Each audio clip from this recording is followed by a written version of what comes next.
Welcome to Sound and Fury Book Reviews. As usual, I'm Tina.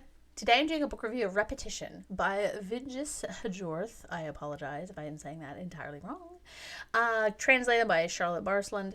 This is a book coming out March 3rd, 2026 from Verso Fiction. It's a contemporary book. It's a translation, obviously. I received this art from NetGalley in exchange for a fair review. Repetition is a short but stunning look at sexual repression, shaming, and the way we can deceive ourselves within our own memories. What is it about? The horror and beauty of being 16 years old.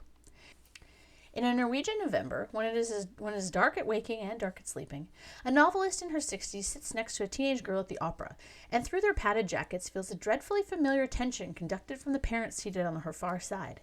She thinks back to her 16th year, the year she first got drunk, and the year she first had sex with a boy. A year of being circled by an anxious, hawkish mother and at a notable distance her silent father. The year her family made an unspoken decision and an unspeakable sacrifice. This book is intense.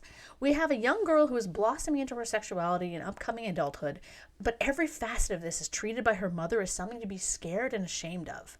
I think it'd be rare to find a woman who hasn't experienced some sort of shaming on this sort of concept at some point in their lives, which makes the story really relatable, at least until the end. Which, I hope isn't relatable. Thematically, this book is what the title says it's about.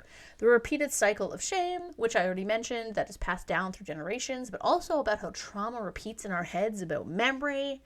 I don't know about you, but if I see something kind of even on TV.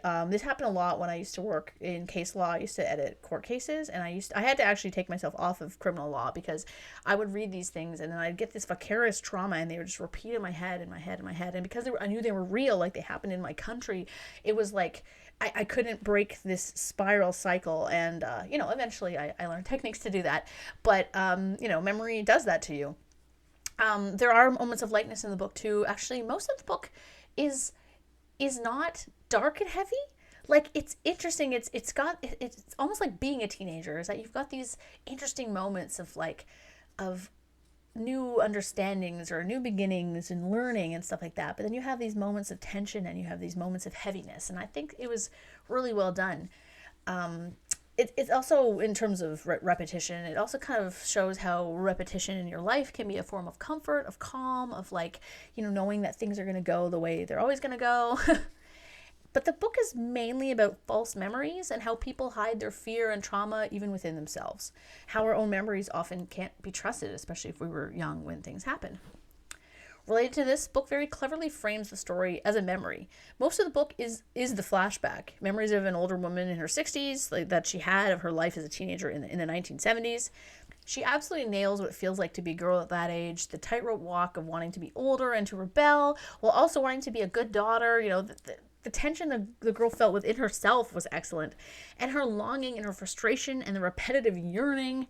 It reminds me of the journals I used to write when I was a teenager. They no longer exist, thankfully. I literally burned them. You also, feel for the daughter entirely and urge her to lie to her parents and take those experiences. They're like, yeah, girl, stick it to your mom. She's a jerk.